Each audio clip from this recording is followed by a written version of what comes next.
Soy portador para todas y para todos de un saludo muy especial de quien aspiramos muchísimos colombianos a que sea nuestro próximo presidente de la República, de Gustavo Petro Urrego.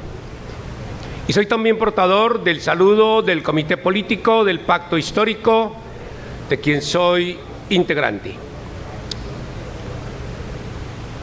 Quiero empezar mi intervención haciendo loor y rindiendo gratitud a todo el magisterio colombiano y en particular en el día de hoy a los maestros norte santanderianos. Los maestros, las maestras, fueron el faro de esta Colombia que estamos viviendo hoy henchida de esperanza. Fueron los maestros los que por primera vez empezaron a advertir en Colombia que el capitalismo se convertiría en un hipercapitalismo a partir del modelo neoliberal y que con él el achicamiento del Estado se impondría, y con ese achicamiento del Estado vendría un Estado a favor de las clases plutocráticas del mundo y en contra de los más pobres y de los más necesitados. Ese modelo neoliberal, compañeras y compañeros, indicó en primer lugar que teníamos un Estado muy grande y que había que privatizar los servicios públicos. Dizque para buscar eficiencia y más bajos costos en dichos servicios. Detrás de ello, todos lo sabemos, habían grandes negocios. Las empresas estatales en teléfonos, en agua potable, en aseo y en otras materias fueron valoradas por lo bajo y entregadas a los más ricos de los ricos en nuestro país. Así empobrecimos el Estado y enriquecimos más a la clase plutocrática de este país. Ese modelo neoliberal que dijo que el mercado sería infalible en la deprecación de igualdad empezó a utilizarse por los gobiernos neoliberales para hacer reformas tributarias que favorecieron a los grandes empresarios, sobre todo al sector financiero. El principio de progresividad instalado en la Constitución de 1991 fue burlado. Legislaron en materia tributaria a favor de los ricos y en contra de los pobres, sobre todo a partir de ese famoso impuesto a las ventas, que es un tributo contraprogresivo, porque a partir de allí tributan más los pobres que los ricos. Ese modelo neoliberal sirvió también, compañeras y compañeros, para abrir nuestras fronteras. Para abrir nuestras fronteras a mercados internacionales a través de los famosos tratados de libre comercio.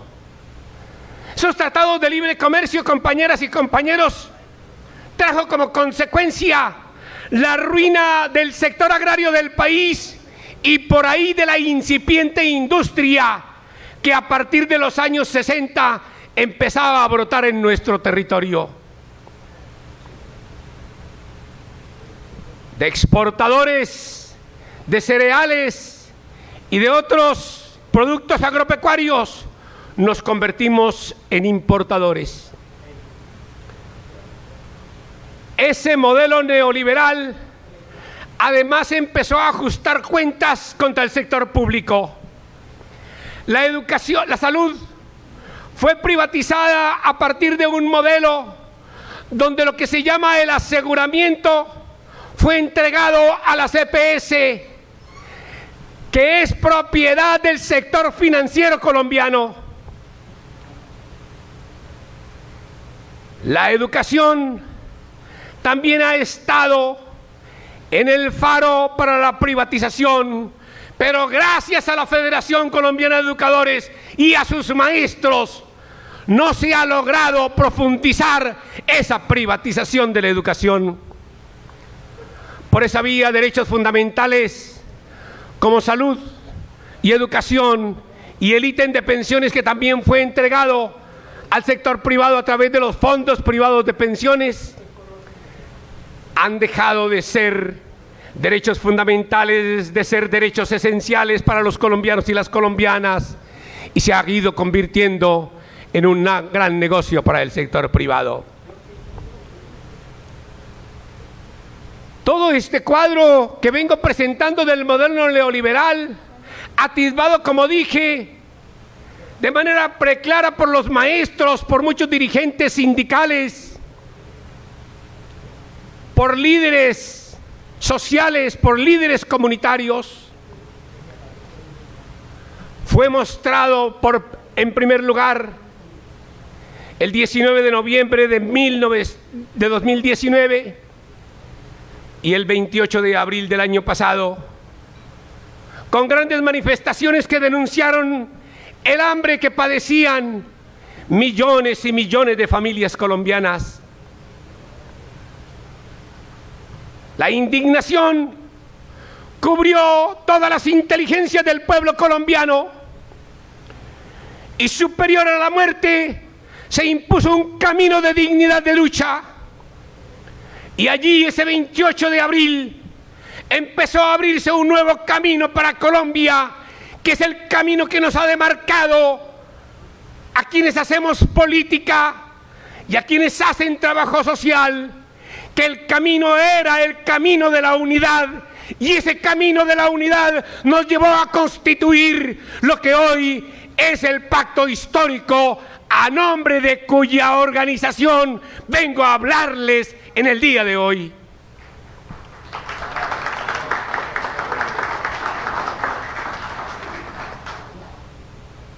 Quiero, para que esto no quede repleto de referencias eminentemente políticas, traer una referencia humana. Gracias a ustedes, educadoras y educadores, tuve la fortuna de estar en el Congreso de la República y allí conocer a una de las inteligencias más abrumadoras en la historia y en todos los territorios de la latitud del hemisferio.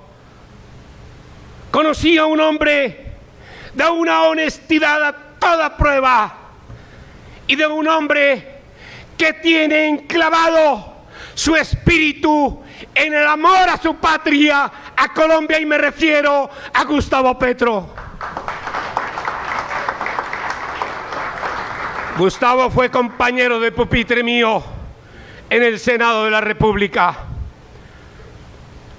Allí trabajamos mancomunadamente y por eso hoy, que estaba retirado de la política, he venido nuevamente a unirme a ustedes para decirles que con Gustavo, y ahora con esa apertura femenina de una mujer negra, de una mujer luchadora social, de una gran inteligencia reconocida internacionalmente, Francia Márquez, nos ayuden, compañeras y compañeros, a abrir el espacio de esperanza para todos los colombianos.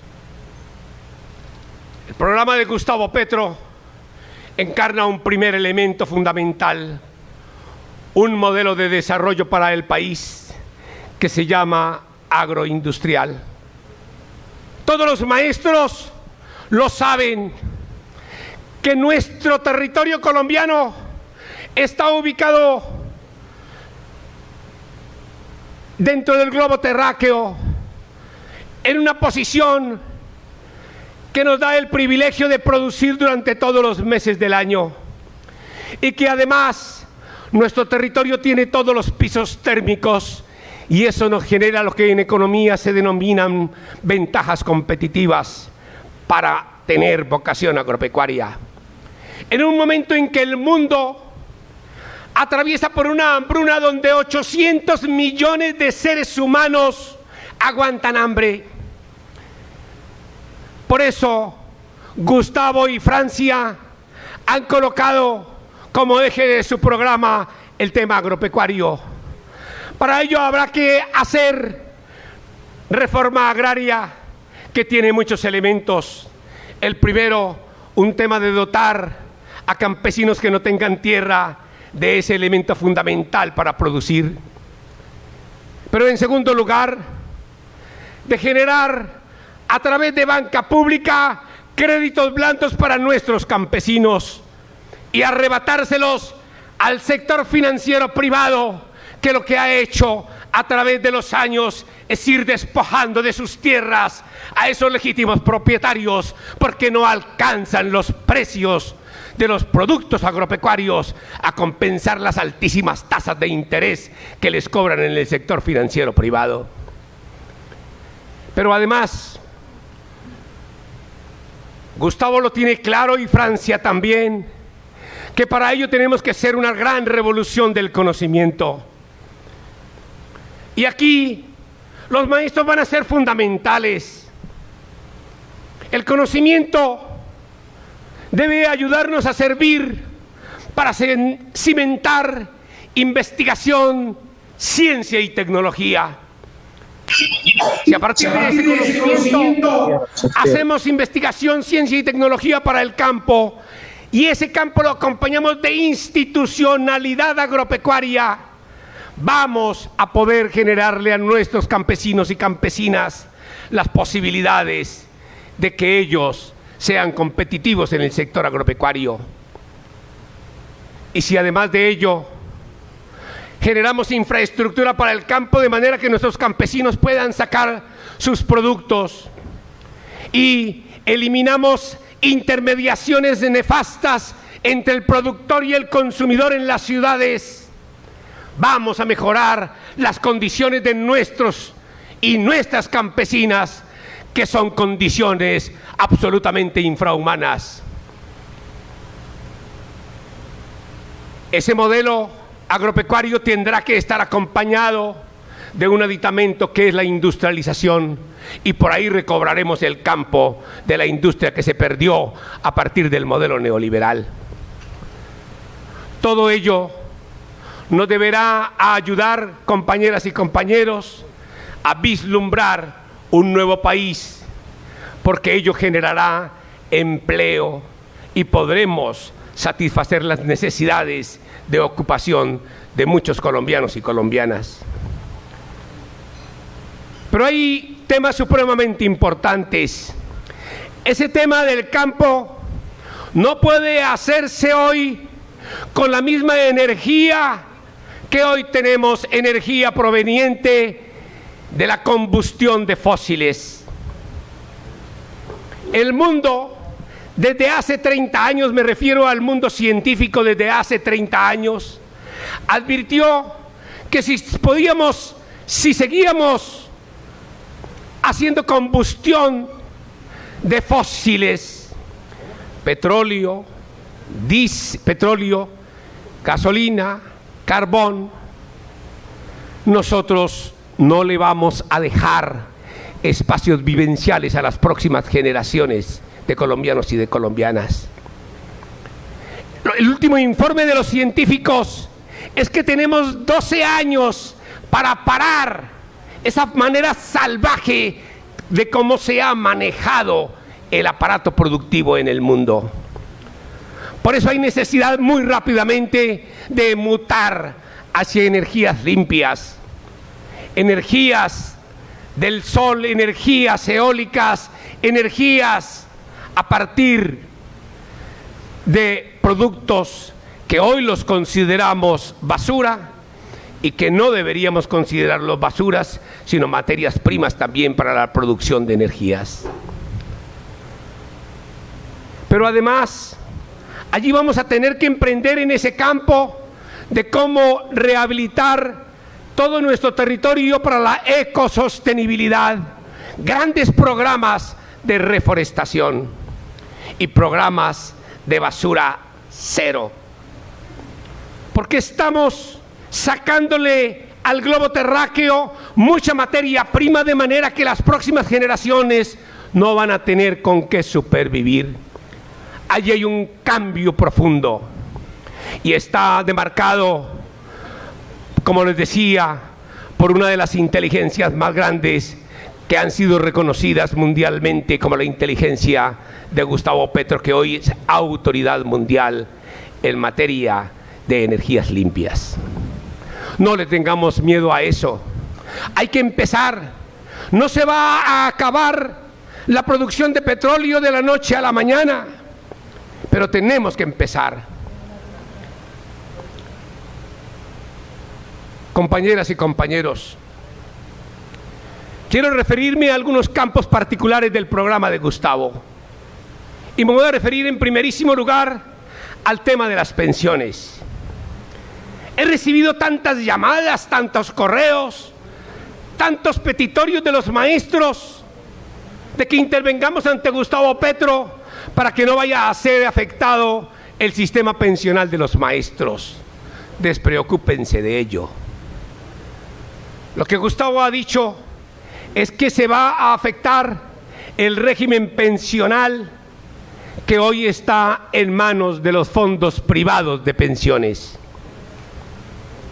Créanmelo, y si no, pregúntenle aquí a un distinguido abogado como el doctor Giovanni López, de que la inmensa mayoría de los colombianos que están en fondos privados de pensiones hoy no alcanzan a pensionarse, porque lamentablemente allí reina un sistema individual de ahorro individual, y si en esa cuenta de ahorro individual el trabajador no ha logrado construir un ahorro en toda su vida que le dé para tener derecho a pensión, ese trabajador no alcanza a pensionarse.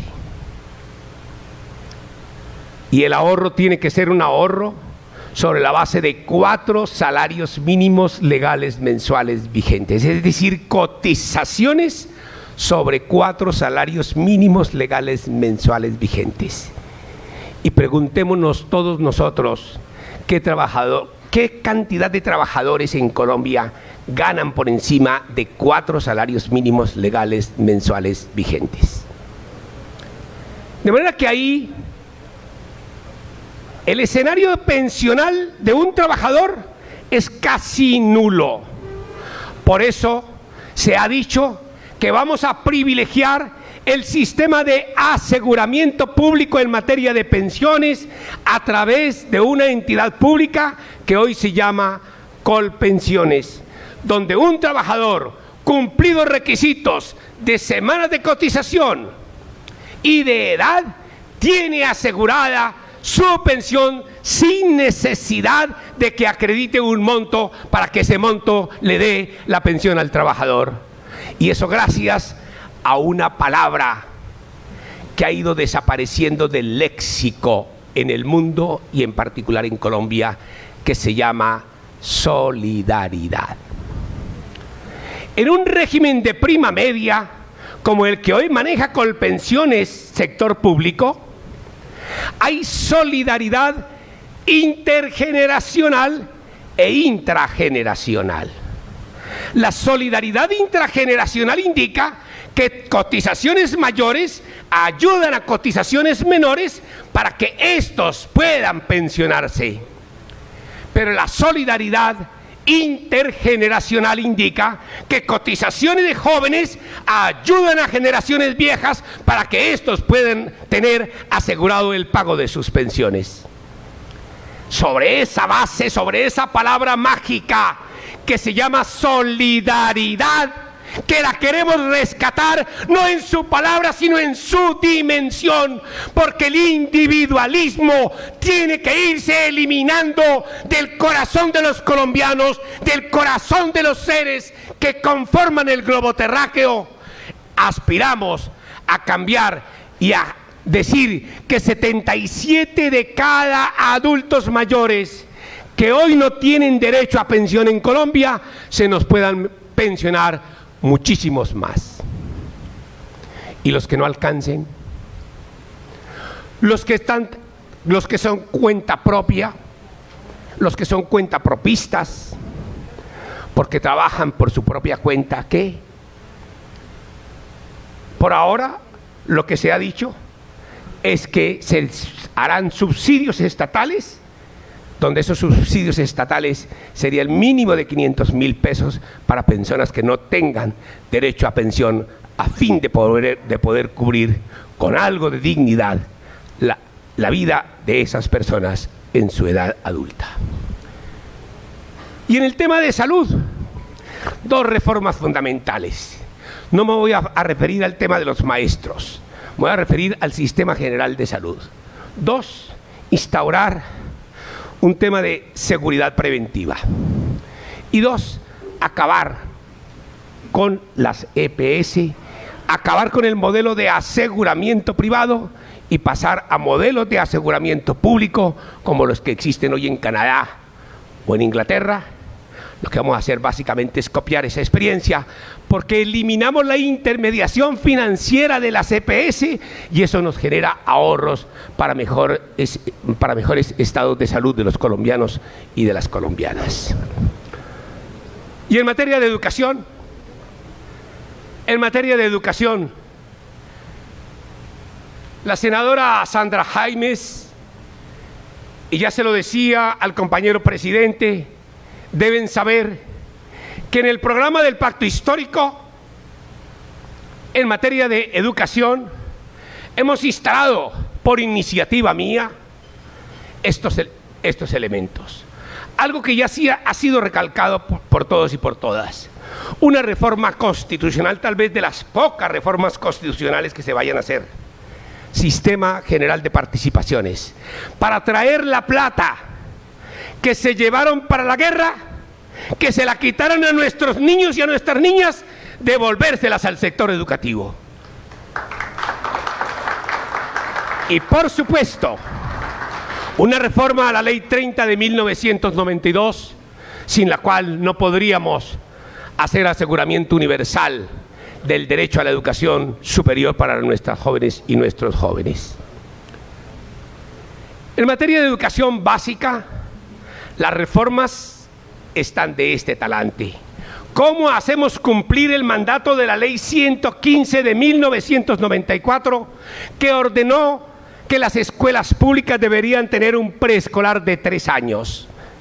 Aquí los maestros nos lo enseñaron, que ahí, en la educación preescolar, empiezan las grandes desigualdades del país.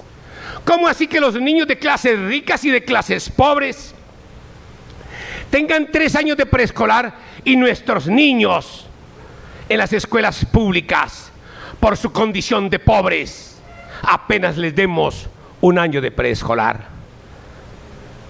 Ahí hay un programa que hay que iniciar para emprender el camino de la equidad, el camino de la búsqueda de la igualdad. Pero también la jornada única, que supone una gran inversión del Estado en materia de infraestructura, en materia de nuevos maestros, en materia de dotación de los colegios. Un tema muy importante, el nuevo estatuto de la profesión docente. La senadora Sandra Jaimes y en general toda la bancada del Pacto Histórico, con otras bancadas con las cuales estamos conversando, habrán de comprometerse en la tramitación de un nuevo estatuto de la profesión docente. No más división de los maestros entre 2277 del 79 y 1278. Los maestros todos tienen derecho a un principio de igualdad en materia estatutaria. Y ese nuevo estatuto docente tiene que ser un estatuto que les sirva a los maestros, pero que también les sirva a la calidad de la educación. Debe ser un estatuto donde, de paso debo criticarme porque yo fui constructor del 2277 del 79. Y ahora me doy cuenta que nos equivocamos de manera grande en materia estatutaria. El máximo título que reconocimos en el 2277 del 79 fue el título de licenciado en ciencias de la educación. Y ocurre que las sociedades modernas, las sociedades del conocimiento, reclaman de los maestros que tengan títulos de doctorado. Pues en el estatuto docente vamos a colocar que también deben gratificarse en dicho escalafón esos títulos, no solamente de licenciado, sino el título de especialista, el título de magíster, el título de doctor en ciencias de la educación. Por supuesto, con capacitación que debe partir desde el Estado. Y a mayores títulos, mayores categorías en el escalafón y mayores salarios.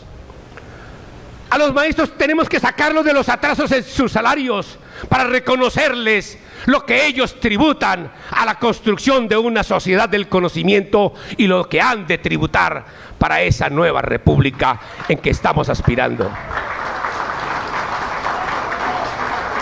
Un nuevo estatuto que por supuesto respete la estabilidad del maestro, que reconozca sus derechos, que enclave obligaciones claras y que cuando haya cercenamiento de esas obligaciones, el maestro sea procesado bajo un estatuto donde se le respeten también sus derechos de carácter procesal administrativo. Ese estatuto está bien trabajado por la Federación Colombiana de Educadores y Gustavo Petro se ha comprometido a adelantarlo, y yo estoy dispuesto a volver al Congreso, no en condición de senador, de simple asesor y sin sueldo, para ayudar a la bienaventuranza de esa necesidad del magisterio colombiano.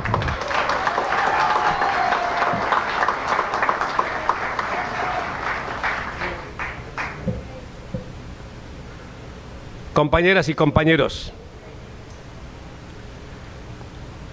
debo también tributarles gratitud por todo lo que fue el comportamiento del magisterio en la pasada jornada electoral. Gracias a ese comportamiento de muchísimos maestros y maestras, el pacto histórico se ha convertido en la principal fuerza política del país. Es la primera fuerza política hoy del país. Se nos viene ahora un nuevo reto. El 29 de mayo los colombianos seremos citados a elegir un nuevo presidente de la República. Las encuestas están diciendo que Gustavo Petro está punteando el favoritismo de los colombianos.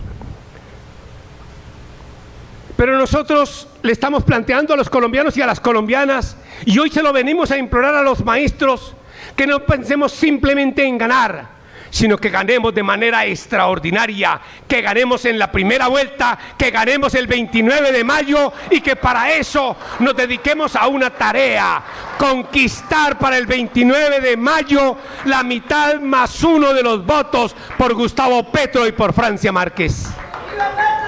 Es ganar en primera vuelta. Todos sabemos, compañeras y compañeros, que los partidos tradicionales se han tomado el Estado para la trampa, se han tomado el Estado para el crimen, se han tomado el Estado para hacer de él el artífice de la delincuencia en Colombia. Y esta delincuencia también está en el campo electoral. Si no ganamos en primera vuelta, la victoria no estará asegurada. Por eso la tarea urgente es multiplicar todo nuestro esfuerzo en estas pocas semanas para que el 29 de mayo podamos ungir a Gustavo y a Francia como nuestro presidente y nuestra vicepresidenta. Primera gran tarea. Segunda gran tarea, con ese mismo objetivo uno, es que necesitamos, compañeras y compañeros, hacer una gran pedagogía programática de lo que implica la aspiración presidencial de Gustavo y de Francia Márquez. Saben ustedes que hay una agresión brutal contra el programa de Gustavo Petro, y es una agresión preñada de muchas mentiras, preñada de falsas informaciones, de desfiguración de la verdad. Por eso necesitamos que los maestros que han hecho su tradicional pedagogía político-social nos ayuden en el tema del programa de Gustavo Petro, utilizando las redes, haciendo el voz a voz con los padres de familia, con nuestros compañeros que aún no están convencidos. Aún veo aquí, aún dentro de la dirigencia, 2 o 3 rostros que no tienen convencimiento de este camino que estamos pregonando hoy.